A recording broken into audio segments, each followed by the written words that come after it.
Hello అందరికీ welcome back to Dolly dumplings. ఇవాళ recipe వచ్చేసి మష్రూమ్ ఫ్రైని మనం బయట రెస్టారెంట్లో తింటూ ఉంటాం కదండి, అదే టేస్ట్తో ఇంట్లో ఇలా సింపుల్గా ప్రిపేర్ చేసుకోండి. టేస్ట్ అయితే ఎలాంటి డిఫరెన్స్ ఉండదు. ఇప్పుడు ప్రాసెస్ చూసేద్దాము. దీనికోసం ముందుగా ఒక బౌల్లో వాటర్ని తీసుకొని ఇందులో మష్రూమ్స్ని వేసుకోవాలి. ఈ మష్రూమ్స్ని శుభ్రంగా 2-3 సార్లు వాష్ చేసుకొని మష్రూమ్స్ని కట్ చేసుకోవాలండి. మీకు మష్రూమ్స్ ఇలా నచ్చినట్లయితేను నేను ఇక్కడ వీడియో క్లిప్లో చూపించే విధంగా మష్రూమ్స్కి పైన ఉన్న పొట్టుని ఫింగర్తో లైట్గా తీసేసుకోవాలి. లేదా చాక్తో అయినా పైన ఉన్న పొట్టుని లైట్గా తీసుకుంటే సరిపోతుంది. అదేవిధంగా అన్ని మష్రూమ్స్కి ఈ పైన ఉన్న పొట్టుని లైట్గా తీసుకొని ఈ మష్రూమ్స్ని ఒక మష్రూమ్ని 4 భాగాలుగా కట్ చేసుకోవాలి. అదేవిధంగా అన్ని మష్రూమ్స్ని 4 భాగాలుగా కట్ చేసుకొని పక్క పెట్టుకోవాలి. ఇప్పుడు స్టవ్ ఆన్ చేసుకొని ఒక గిన్నెని పెట్టుకొని ఇందులో 1/2 లీటర్ వరకు వాటర్ని వేసుకొని వాటర్ కాస్త మరిగిన తర్వాత 1/2 table spoon salt, 1/2 table spoon పసుపు వేసుకొని వాటర్ బాయిలింగ్ అయిన తర్వాత మనం ముందుగా కట్ చేసి పెట్టుకున్న మష్రూమ్స్ని వేసుకోవాలి. ఈ మష్రూమ్స్ని మంటని హై ఫ్లేమ్లో ఉంచి ఒక 5 నిమిషాలు ఉడికించుకుంటే సరిపోతుందండి. మరీ ఎక్కువసేపు ఉడకాల్సిన అవసరం లేదు.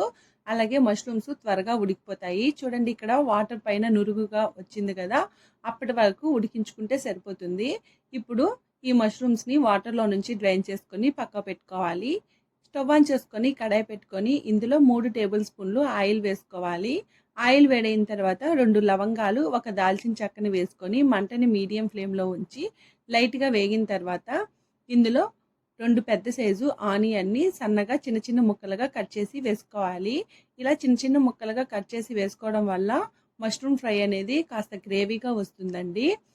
మంటని మీడియం ఫ్లేమ్లో ఉంచి ఈ ఆనియన్స్లో నుంచి పచ్చివాసన పోయి మెత్తగా మగ్గే వరకు మధ్యలో కలుపుతూ ఉడికించుకోవాలి. అలాగే ఇందులో ఒక 1/2 టేబుల్ స్పూను పసుపు వేసుకొని మంటని మీడియం ఫ్లేమ్లోనే ఉంచి మూత పెట్టుకొని ఉడికించుకోవాలండి. ఇలా మూత పెట్టుకొని ఉడికించుకోవడం వల్ల ఆనియన్స్ త్వరగా మగ్గుతాయి. ఇలా మధ్యలో కలుపుతూ ఉడికించుకోవాలి.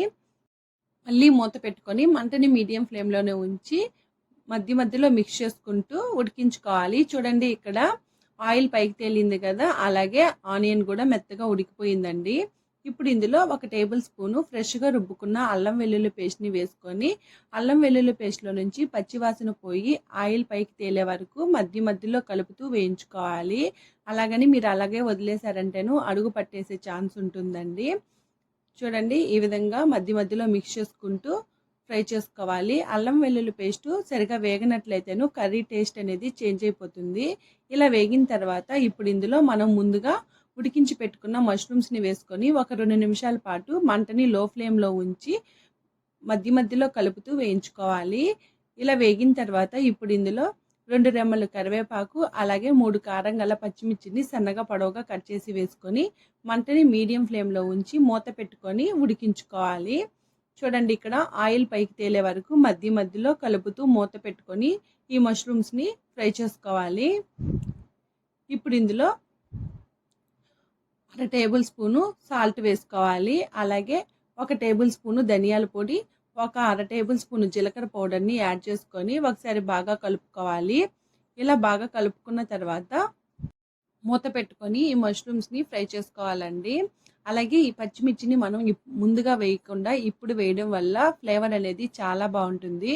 చూడండి, ఇక్కడ ఆయిల్ అనేది సపరేట్ అయింది కదా, ఇలా ఆయిల్ సపరేట్ అయిన తర్వాత ఇప్పుడు ఇందులో 1.5 టేబుల్ స్పూన్ వరకు కారం పొడిని వేసుకోవాలి. ఈ మష్రూమ్ ఫ్రై అనేది కాస్త స్పైసీగా ఉంటేనే బాగుంటుందండి. అలాగే ఇందులో 1 table spoon garam masala, 1/2 table spoon మిరియాల పొడిని వేసుకోవాలి. ఇప్పుడు మంటని లో ఫ్లేమ్లో ఉంచి బాగా మిక్స్ చేసుకోవాలండి. మీరు కారం పొడి వేసిన తర్వాత మంటని హై ఫ్లేమ్లో కానీ మీడియం ఫ్లేమ్లో కానీ ఉంచారంటేను కారం పొడి మాడినట్టు అయిపోతుంది. అలాగే ఇందులో 2 టేబుల్ స్పూన్ల వరకు వాటర్ని యాడ్ చేసి ఒకసారి బాగా మిక్స్ చేసుకోవాలి. ఇప్పుడు సాల్ట్ సరిపోయిందో లేదో చెక్ చేసుకొని సాల్ట్ని అడ్జస్ట్ చేసుకోవాలి. చూడండి, ఇప్పుడు కర్రీలో వాటర్ ఎవాపరేట్ అయిపోయి ఆయిల్ పైకి సపరేట్ అయింది కదా, ఇప్పుడు స్టవ్ ఆఫ్ చేసేసుకొని సర్వ్ చేసుకోవడమేనండి. ఇది వేడి అన్నంలో కానీ, చపాతీలో కానీ, రోటీస్లో కానీ ఏ కాంబినేషన్లో అయినా చాలా బాగుంటుంది. మీరు కూడా తప్పకుండా ట్రై చేసి మీకు ఎలా కుదిరిందో కామెంట్ చేసేయండి. అలాగే మరిన్ని రెసిపీస్ కోసం మన ఛానల్ని సబ్స్క్రైబ్ చేసుకొని నోటిఫికేషన్ సింబల్ని ఆన్ చేయండి. Thank you for watching.